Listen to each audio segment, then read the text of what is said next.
Les suspicions sur le véritable rôle des militaires le 11 septembre tiennent au fait que la défense aérienne US, qui passe pour la plus avancée et sophistiquée au monde, fut incapable d'intercepter au moins un seul des 4 avions pendant les 90 minutes qu'ont duré les attaques. I remember thinking, where on earth are the interceptors? I'm an old interceptor pilot, and it's absolutely unbelievable that hijacked airliners could fly around for an hour and 40 minutes without being intercepted. As a former Minister of National Defense, why did airplanes fly around for an hour and a half without interceptors being scrambled? Take them, with a quick reaction alert. They should have been in the air in 5 minutes or 10 minutes. If not, as a Minister of National Defense, I would want to say, why not?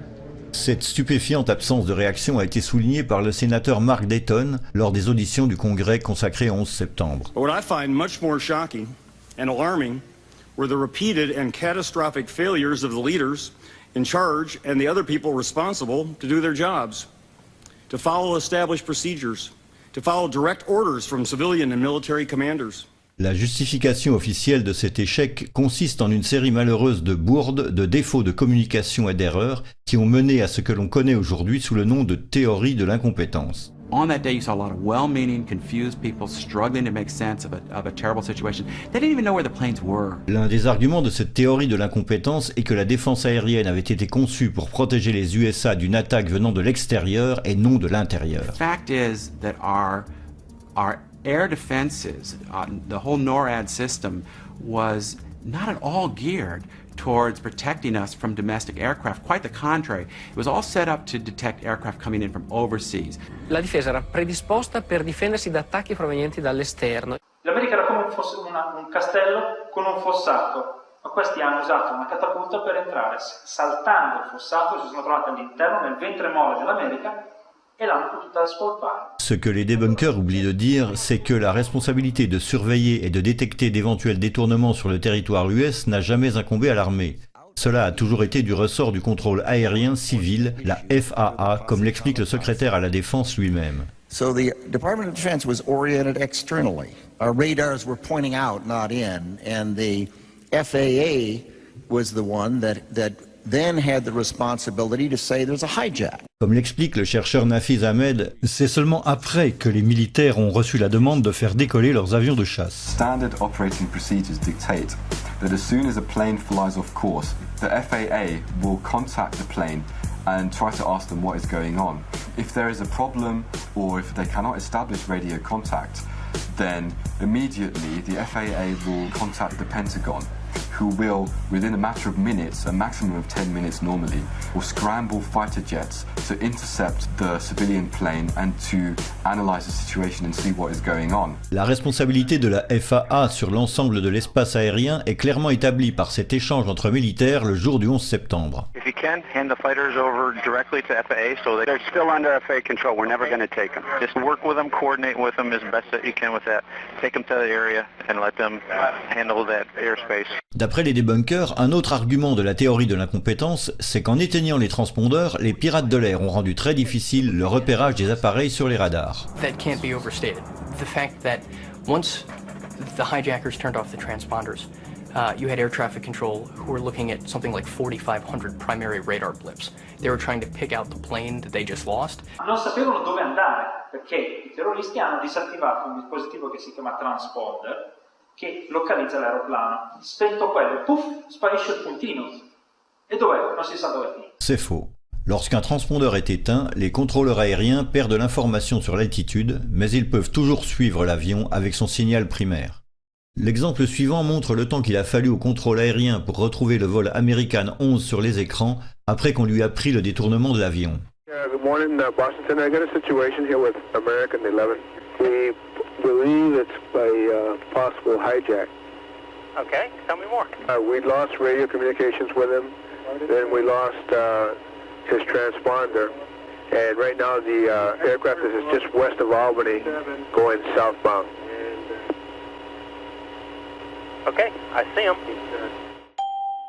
Le vol United 175 n'a jamais éteint son transpondeur, il a juste changé de code. United 175 is 50 miles northwest of New York City, when its transponder code is suddenly changed. As I look up, I notice that United 175's code has changed. I just turned around and radioed the pilot.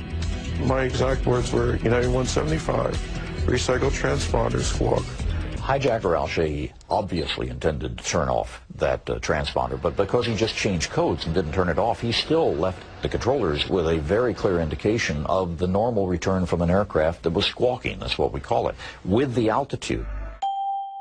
D'après le Secret Service, l'avion qui a frappé le Pentagone a été suivi à la trace pendant les 30 minutes qu'a duré son approche de Washington.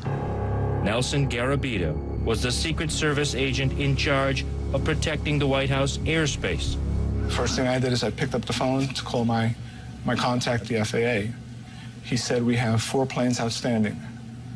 2 have hit the towers, and 2 are headed to Washington, D.C. One of them approximately 30 minutes out, one of them approximately 45 minutes out. Le fameux avion à 30 minutes s'est révélé être celui qui a frappé le Pentagone. As the one nearest us got closer and closer, 6 minutes out, 5 minutes out, we knew it was sort of over the CIA, and we thought, is that where it's going? But it kept coming.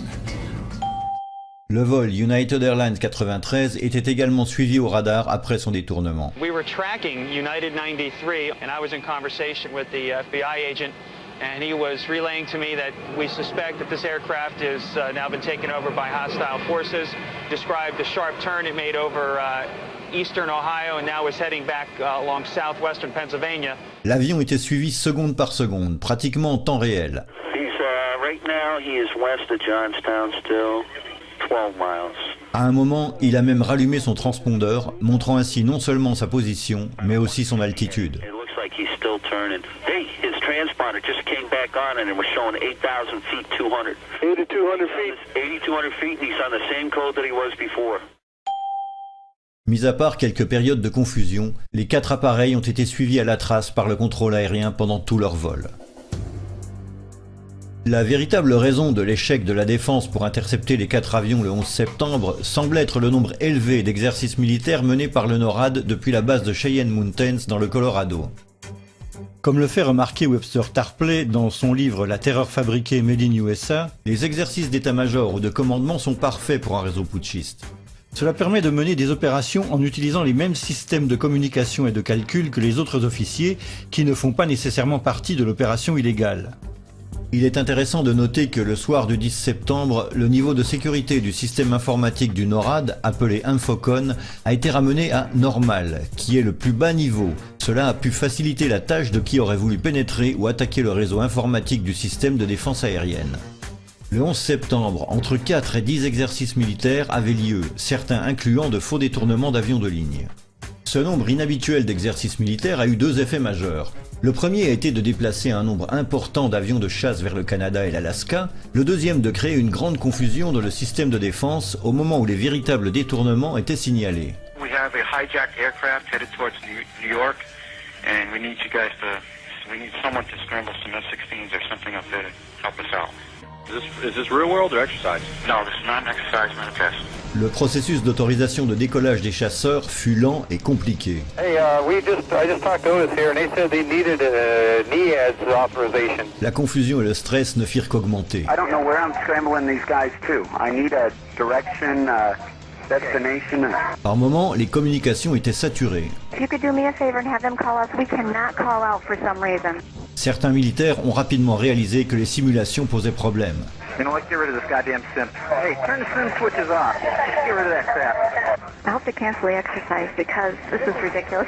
Mais elles ne furent pas annulées. Les exercices de simulation ont continué, même après les frappes contre les 2 tours de New York, alors que toute l'Amérique savait que le pays était attaqué. You guys watching the news? Yeah. I wasn't sure. I've been watching for about 10 minutes. They suspend the exercise? Not at this time, no. Apparemment, quelqu'un a profité de la situation. Pendant que le vol 77 se rapprochait à toute vitesse par l'ouest, une source inconnue qui n'a jamais été identifiée a rapporté que le vol American Airlines 11 arrivait vers la capitale par le nord, alors même que l'avion s'était déjà écrasé contre la tour nord.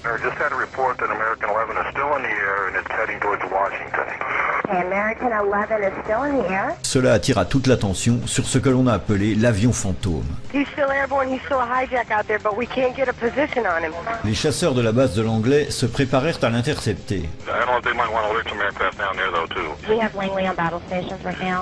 On les fit décoller et se diriger droit vers Washington.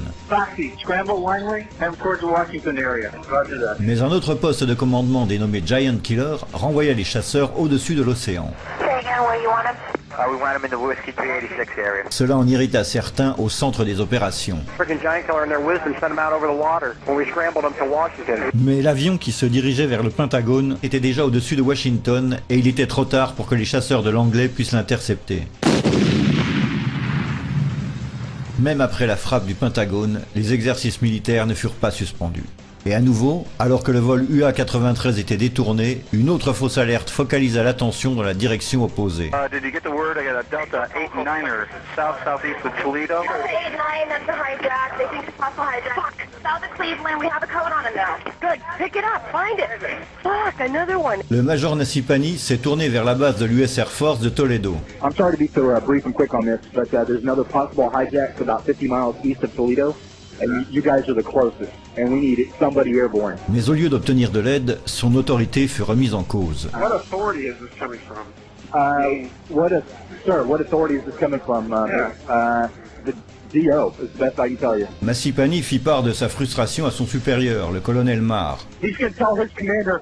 The commander's going to call you because he doesn't believe the authority. Ils essayèrent alors la base de l'US Air Force de Duluth.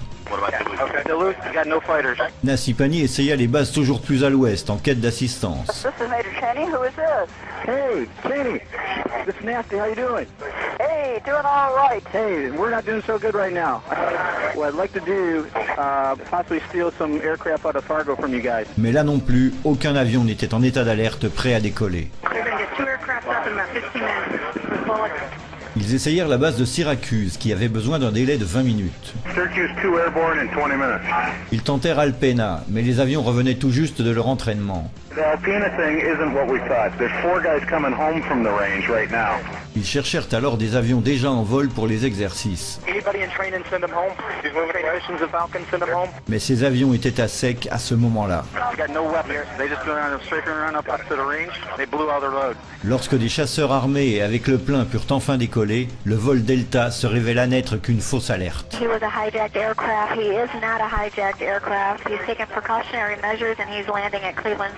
C'est seulement après que le vol Delta eut atterri que les exercices de simulation furent enfin suspendus.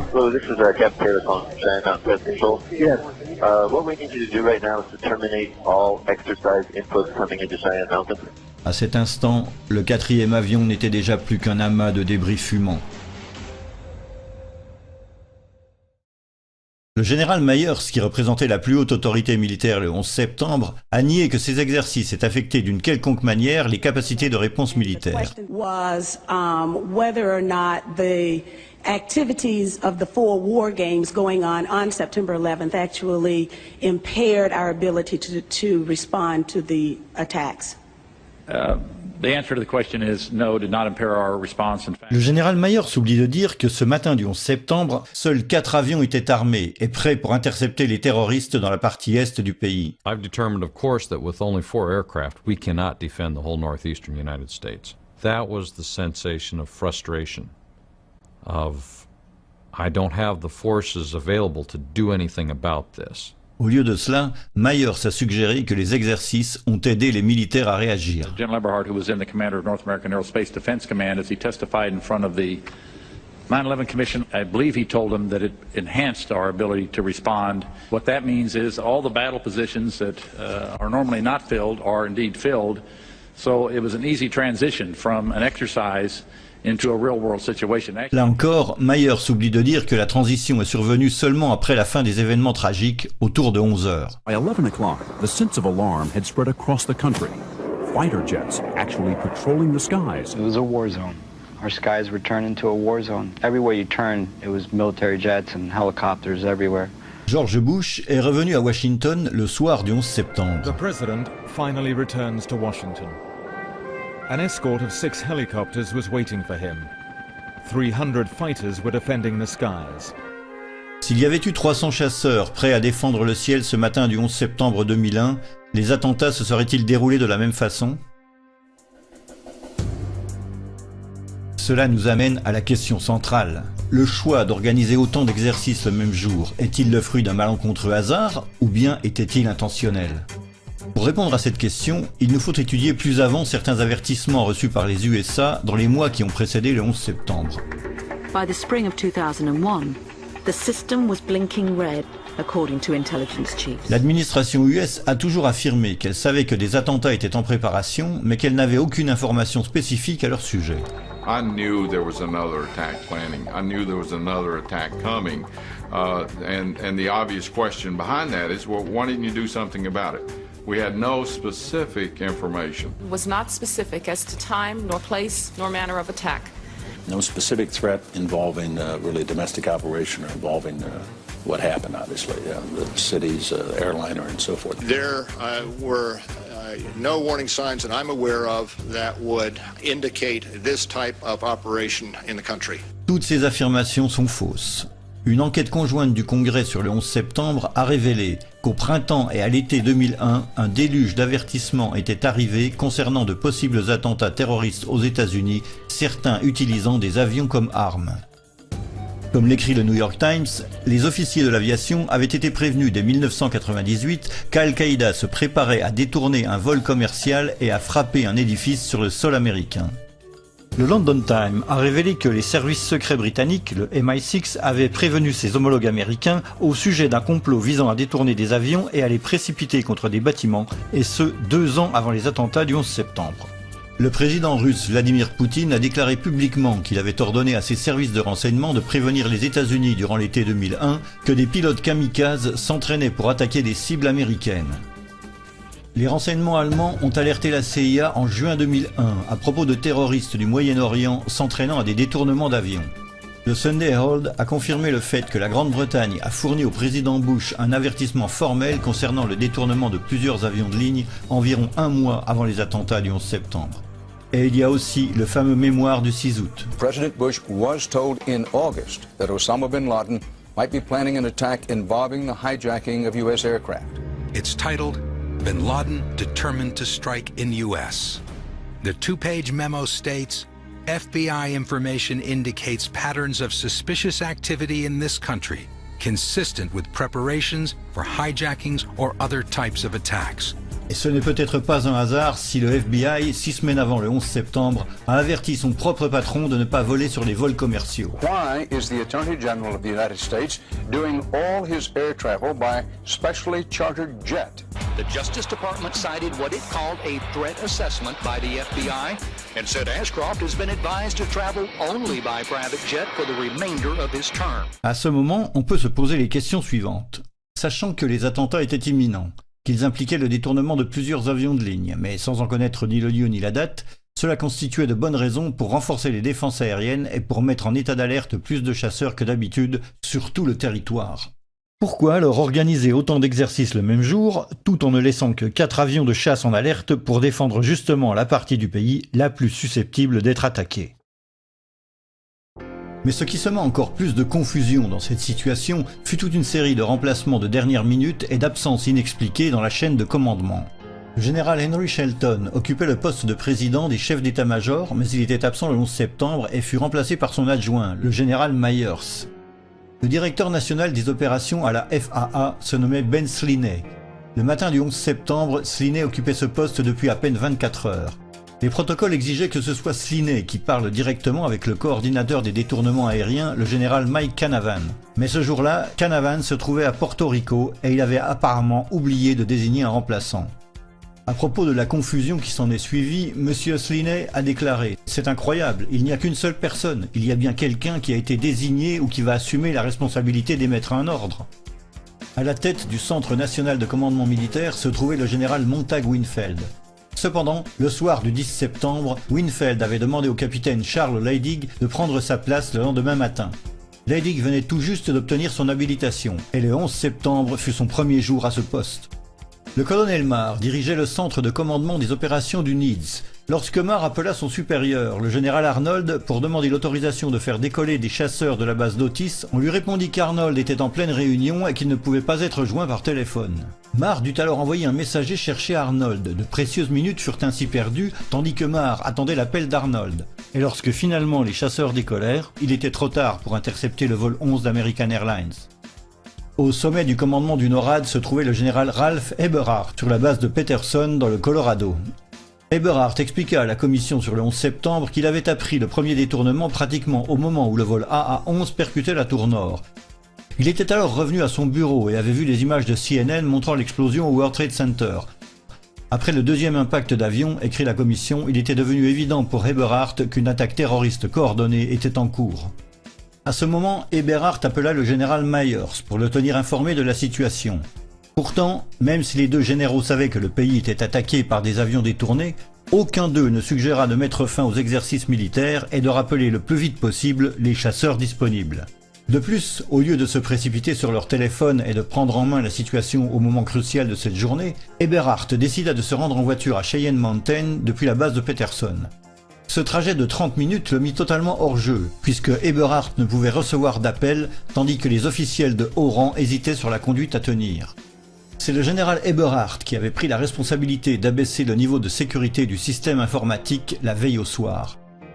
Et puis, il y a le cas de Donald Rumsfeld. Comme l'explique la commission sur le 11 septembre, les procédures exigeaient que le coordinateur des détournements en place contacte le Centre national de commandement militaire et demande à l'armée qu'un avion de chasse escorte l'appareil en question. Le NMCC devait alors demander le feu vert au bureau du ministre de la Défense pour fournir l'assistance militaire. Si la demande était approuvée, l'ordre était alors répercuté tout au long de la chaîne de commandement du NORAD. Mais ce type de procédure devient difficile à suivre lorsque le coordinateur des détournements se trouve à Porto Rico, que personne ne sait qu'il remplace, que le centre de commandement est supervisé par un débutant et que le ministre de la Défense est introuvable. Donald Rumsfeld a expliqué à CNN qu'il avait été informé du second impact contre les tours environ 15 minutes avant que le Pentagone ne soit lui-même frappé. Cela situe l'épisode aux environs de 9h22. Et après la frappe contre le Pentagone, plutôt que de se rendre au centre de commandement et de prendre la situation en main, le secrétaire à la Défense décida d'aller donner un coup de main aux équipes de secours sur la pelouse du Pentagone. À croire que Rumsfeld ne ressentait pas le besoin d'être informé de ce qui se passait alors que son pays était attaqué. The Secretary of Defense is outside the burning building, while inside the Pentagon. For 30 minutes, we couldn't find him. And just as we began to worry, he walked into the door of the National Military Command Center. Avant que Rumsfeld n'ait rejoint le centre de commandement, tous les événements majeurs de la matinée s'étaient déjà produits. En fait, Rumsfeld a affirmé devant la commission sur le 11 septembre qu'il essayait juste de prendre le pouls de la situation quand il a discuté avec le vice-président à 10h39, c'est-à-dire plus d'une heure et demie après que le monde entier eut appris que les États-Unis étaient attaqués. Savoir pourquoi autant de débutants occupaient des postes clés et pourquoi autant de hauts gradés étaient absents ou injoignables le jour où de si nombreux exercices militaires étaient programmés reste toujours sans réponse. Question.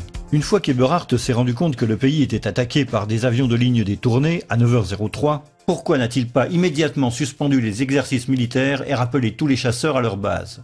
Pourquoi Myers n'a-t-il pas ordonné à Eberhart de le faire après avoir fait le point au téléphone sur les attaques en cours? Et pourquoi la commission sur le 11 septembre n'a-t-elle pas posé aux deux généraux ces deux questions pourtant fondamentales? L'argument décisif contre cette théorie de l'incompétence est donné par le chercheur Nafiz Ahmed. If we try to explain it by using the incompetence theory, it doesn't make sense. For example, if it was incompetence, we would expect that there would have been a normal inquiry into what went wrong. We would have expected that there would be some kind of reprimands, that certain officials would be downgraded or they would lose their jobs, or something would have happened to correct the situation. But we find that there has been no such reprimands at all. Non seulement cela ne s'est pas produit, mais c'est l'exact opposé qui a eu lieu. Après le 11 septembre, la plupart des hauts gradés impliqués dans cet échec catastrophique furent soit confirmés à leur poste, soit promus à un poste supérieur. Condoleezza Rice avait menti sous serment à propos des informations dont le gouvernement disposait sur les attentats. Elle a été confirmée dans son rôle de conseiller national à la sécurité, elle est même devenue secrétaire d'État durant la deuxième administration Bush. Le général Eberhart, commandant du NORAD, n'avait pas eu l'idée de mettre fin aux exercices dès que son pays fut attaqué.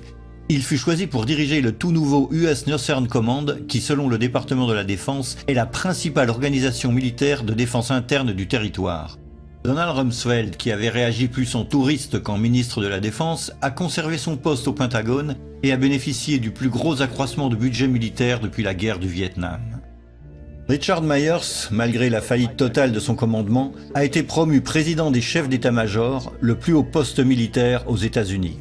Le 13 septembre, s'est tenue une audience pour la confirmation du général Myers, comme si de rien n'était, alors que les équipes de secours extrayaient encore les victimes des décombres fumants de Ground Zero. Tandis qu'au Pentagone, les militaires semblaient totalement déconnectés des événements en cours, à la Maison-Blanche, l'activité de coordination semblait se concentrer autour de la ferme autorité du vice-président Dick Cheney. En fait, ce que l'on appelle les NORAD tapes, les enregistrements du NORAD, ont révélé que la Maison-Blanche disposait de ses propres missiles sol-air. Hello there, Washington approach. Make sure that the center does not have anything above our airspace also. The Secret Service is going to start shooting at anything in the air.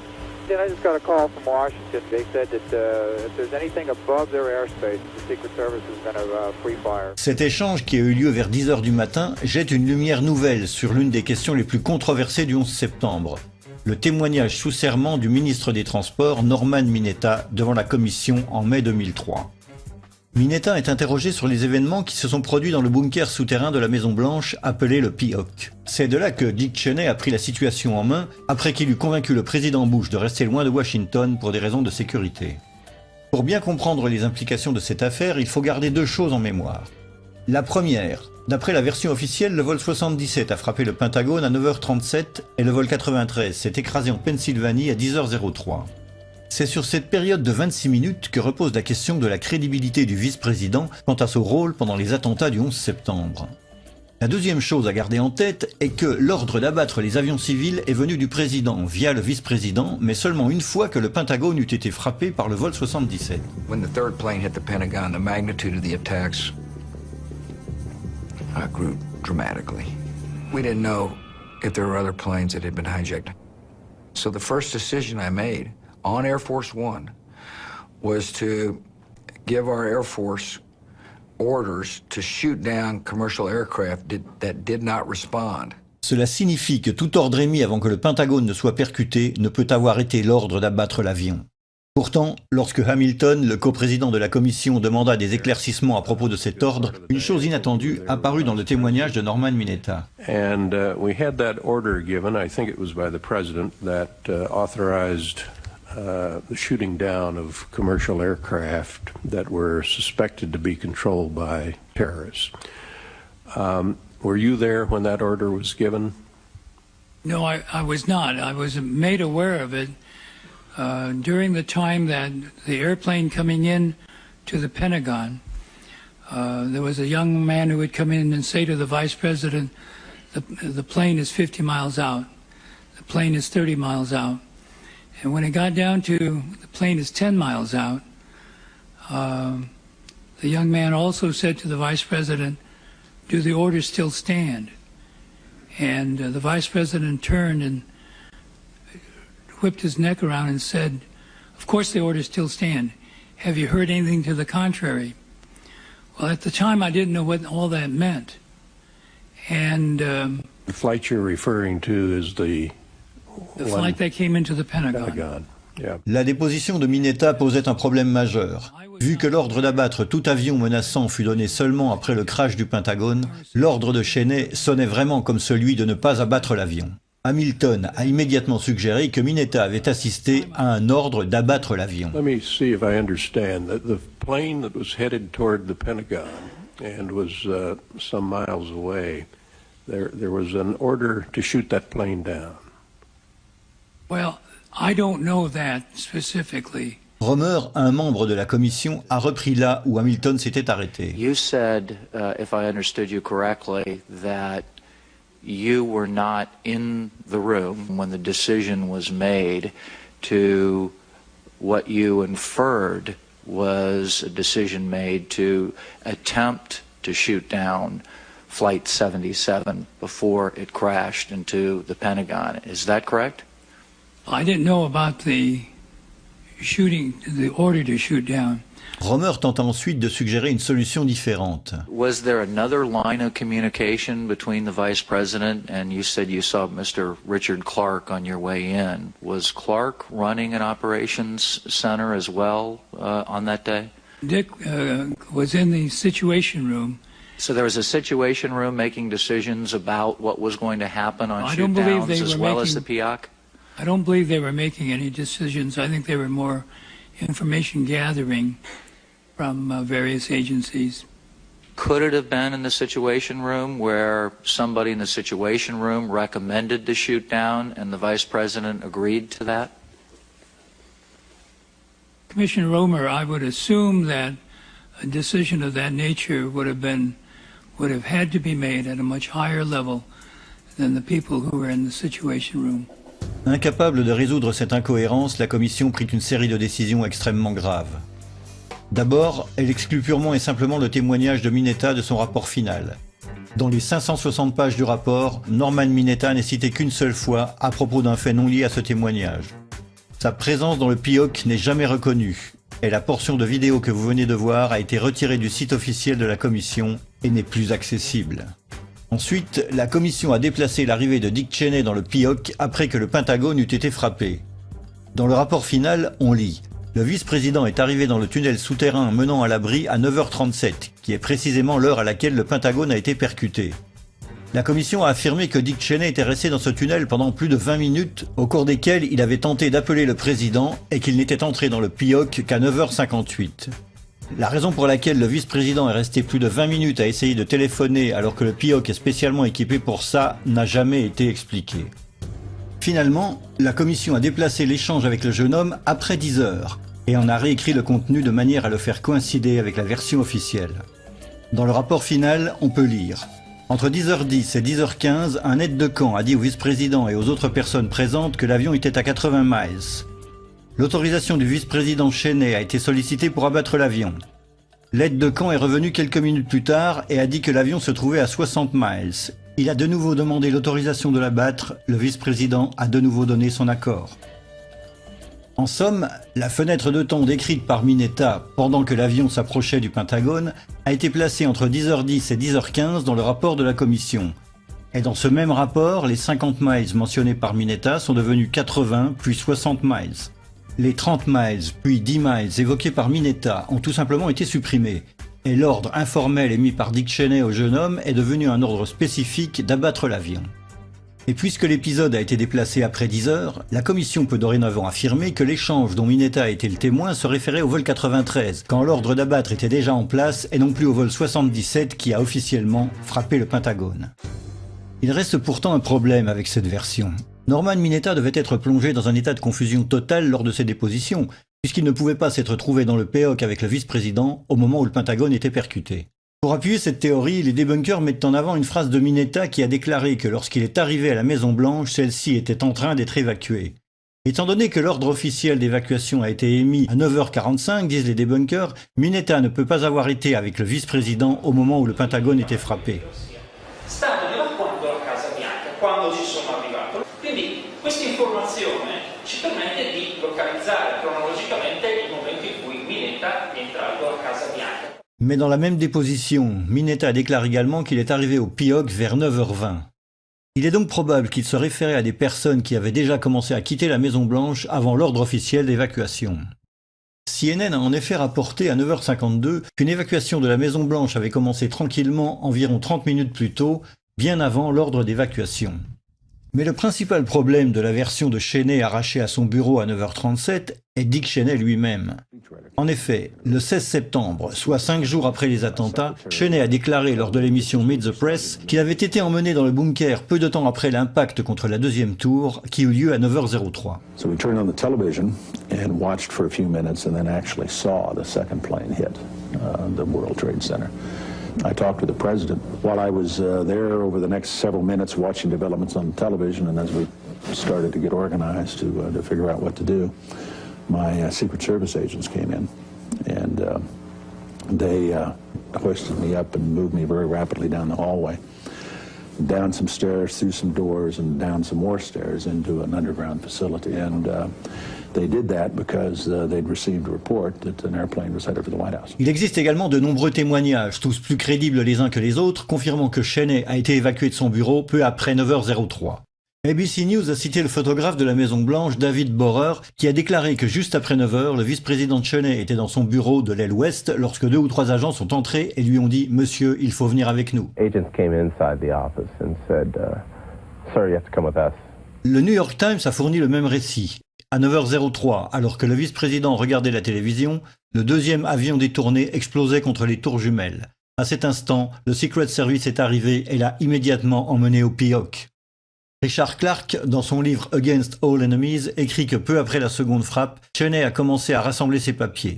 Au moment où je sortais, j'ai compté 8 agents du Secret Service prêts à aller au PIOC.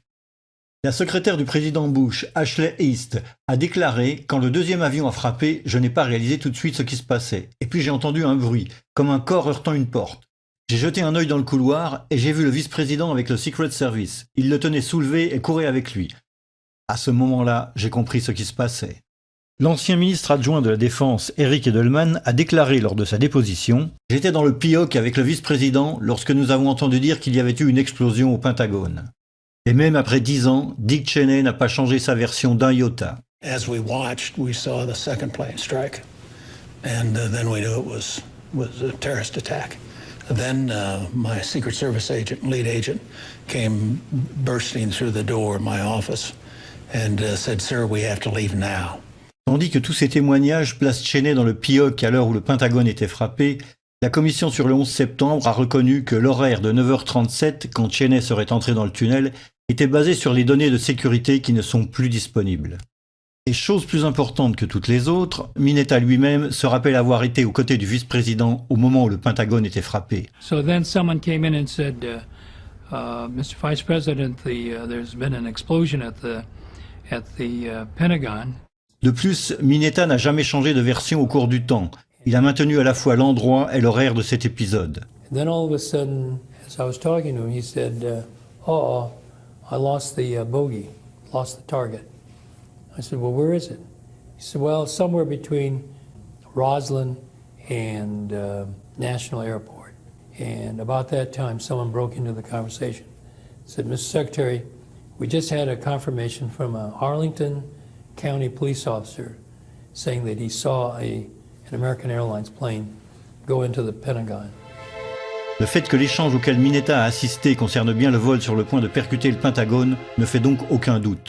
Toutefois, nous ne savons toujours pas en quoi consistait l'ordre que Cheney a donné aux jeunes militaires, dont le nom serait Douglas Cochrane.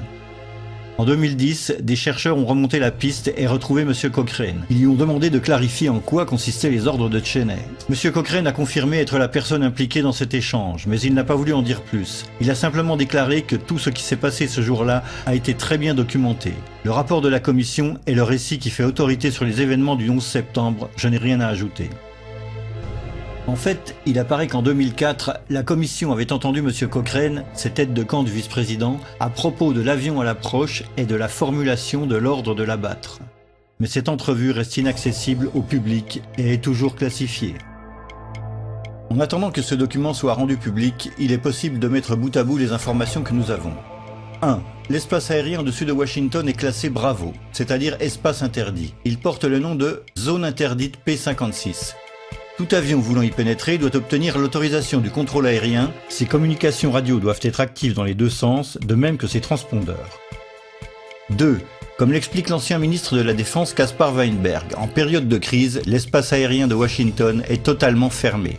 You would do what is being done, and that is closing off the entire airspace so that you, in effect, the whole Washington area is a no-fly zone, so that any planes that can't identify themselves and get into that are to be shot down. 3.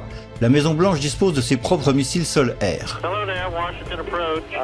Make sure that the center does not have anything above our airspace also. The Secret Service is going to start shooting at anything in the air. 4.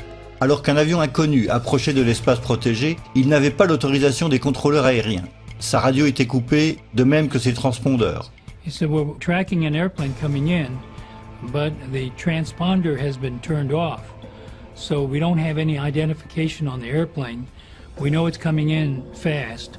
A representation of the FAA radar scope based on information obtained by 2020 shows the plane headed straight for what is known as P-56, Prohibited Airspace 56, which covers the White House and the Capitol, at a speed of about 500 miles an hour, with no radio contact whatsoever.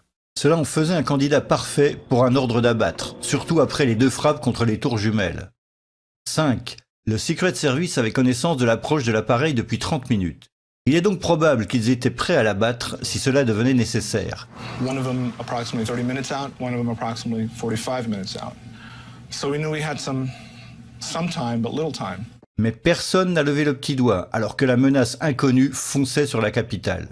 Someone came in and said to the Vice President, there's a plane out about 50 miles out.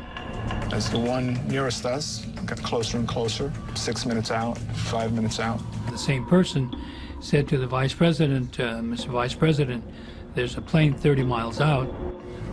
And then at one point, we got under a minute, and I said it's about 30 seconds out. The Washington controllers came up on the speakerphone. They started counting down 10 miles to the White House. The young man said, Mr. Vice President, the plane's 10 miles out. Do the orders still stand? And the Vice President sort of whipped his head around and said, of course they do. 9 miles from the White House. 8 miles to the White House, all the way down to 1 mile from the White House. Mais aucun missile n'a été tiré. L'avion a pu en toute quiétude effectuer un cercle au-dessus de la Maison Blanche et aller frapper le Pentagone, causant la mort de 125 personnes parmi les militaires et les civils au sol. Question. Le Secret Service savait que l'avion approchait pendant les 30 premières minutes. Ils le suivaient au radar, ils avaient les moyens de l'abattre et ils auraient dû le faire pour protéger la capitale. Mais ils ne l'ont pas fait. Pourquoi ? Concernant l'échange entre Dick Cheney et le jeune homme, pouvez-vous proposer une autre explication que celle d'un ordre de ne pas abattre l'avion alors qu'il approchait de la zone protégée de Washington ?